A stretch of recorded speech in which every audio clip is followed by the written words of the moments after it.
pengangkatan calon aparatur sipil negara atau calon pegawai negeri sipil dan pegawai pemerintah dengan perjanjian kerja atau P3K jadi polemik.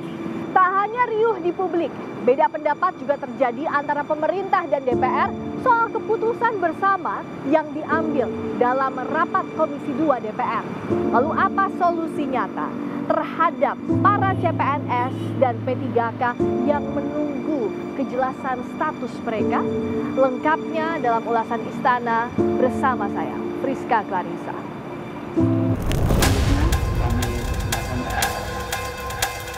Dalam rapat bersama Komisi 2 DPR RI dan Kementerian Pan-RB disepakati pengangkatan CPNS digelar Oktober 2025, sementara P3K diangkat pada Maret 2026.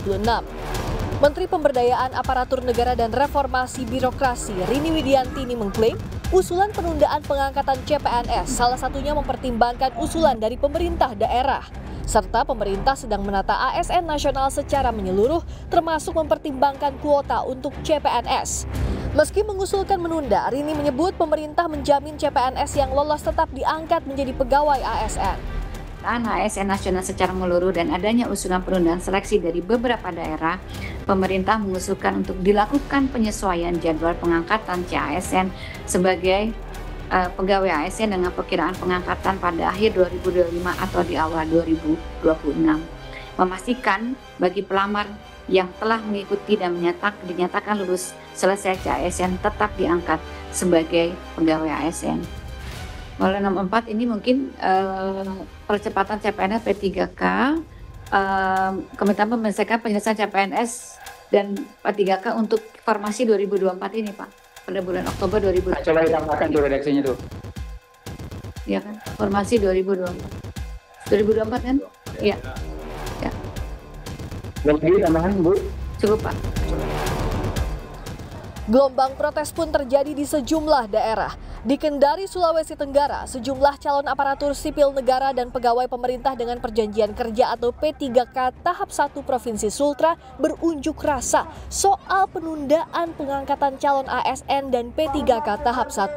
Dalam aksinya, massa menggelar orasi dan membakar ban bekas di jalan depan XMTQ Kendari. Begitu pula di Lombok, NTB. Tak terima penundaan pengangkatan sebagai aparatur negara, para calon P3K berunjuk rasa ke gedung DPRD NTB Senin siang. Para demonstran merasa dipermainkan, apalagi banyak CP3K yang telah berusia lanjut yang ketika diangkat mereka langsung pensiun. Nah, itu kami rasa itu kerugian buat kawan-kawan, kerugian sangat rugi sekali, rugi total. Umurku 56 tahun, hargai pengabdian jangan seenaknya. Jadi kalau 2026, Bapak di struktural ya? Sudah selesai pensiun. Melihat gejolak di sejumlah daerah, Komisi 2 DPR meminta agar pengangkatan CASN dan P3K dilakukan secara bertahap. DPR mengklaim Kementerian Pan-RB salah tafsir terkait putusan penundaan pengangkatan CPNS. Menurut Komisi 2 yang disepakati dalam rapat adalah paling lambat pada Oktober 2025 untuk pengangkatan CPNS dan Maret 2026 untuk CP3K, bukan serentak. Ya berangsur saja bagi instansi atau bagi daerah yang memang sudah tuntas pemberkasannya dan sudah ada keluar perteknya dari BKN, ya diangkat aja dulu. Gitu. Dasar hukumnya apa untuk mengangkat? Kan kalau untuk pengangkatan CPNS ini kan butuh dasar hukum yang jelas begitu. Kalau bisa ya, berangsur. Oh, sebenarnya kan undang-undang sudah ada ya kan, undang-undang ASN terakhir 20/2003, lalu peraturan menteri, keputusan menteri, ya, termasuk keputusan kepala BKN itu tahapannya kan sudah ada semua. Terakhir akhirnya mereka memutuskan atas dasar pemahaman mereka terhadap kesepakatan kita itu seperti itu. Nah, menurut kita ini kan banyak juga PNS, calon PNS maksud saya, itu kan yang sudah nggak bekerja lagi karena berharap betul 1 April atau 1 Mei mereka bisa terima. Menanggapi penolakan keras para calon ASN di sejumlah tempat, Menpan RB Rini Widiantini menjawab singkat telah melaporkan penundaan pengangkatan CASN dan P3K kepada Presiden Prabowo Subianto. CASN dong Bu, jadinya gimana Bu? Keputusan dari Presiden gimana Bu? Akan dilapor Presiden. Tapi gimana sih Bu? Tadi dengan presiden. Tadi ngomongnya sekolah rakyat. Nah, Ya, tapi untuk CSN sempat dilaporkan nggak, Bu? Ya sudah dilaporkan, nanti akan ada. Presiden ya. Sementara Guru Besar IPDN yang juga Dirjen Otonomi Daerah Kemendagri 2010-2014 Joherman Syah Johan mendorong pemerintah segera mengangkat CPNS dan CP3K tanpa penundaan agar tidak berdampak bagi para calon PNS dan P3K secara pribadi dan institusi. Tadi kan kita sudah sama-sama dengar Komisi 2 lewat Pak Zul mengemukakan bahwa batas akhir itu untuk pengangkatan Oktober bagi CPNS dan batas akhir pula pengangkatan untuk CP3K. Ya, harusnya ini yang dipegang sebagai pedoman dan patokan oleh Menpan RB. Kalau enggak, ini Menpan RB ini cara kerjanya amatiran nih Pak Zul. Jadi bukan cara kerja profesional.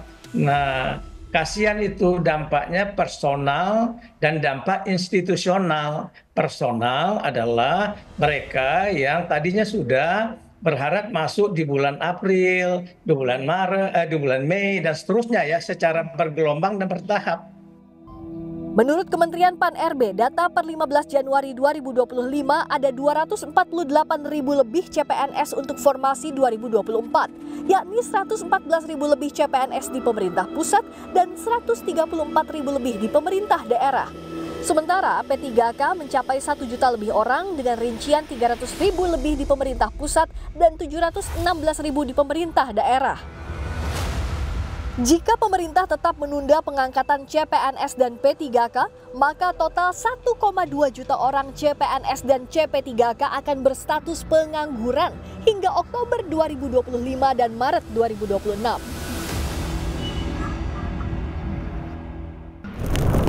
Keputusan bersama antara pemerintah dan DPR semestinya diambil secara bijak untuk menepati janji manis soal pengangkatan CPNS dan P3K yang sedianya dilakukan Maret 2025. Langkah cepat harus diambil agar nasib CPNS dan P3K tak lagi menggantung dan polemik seperti ini tak boleh lagi terjadi.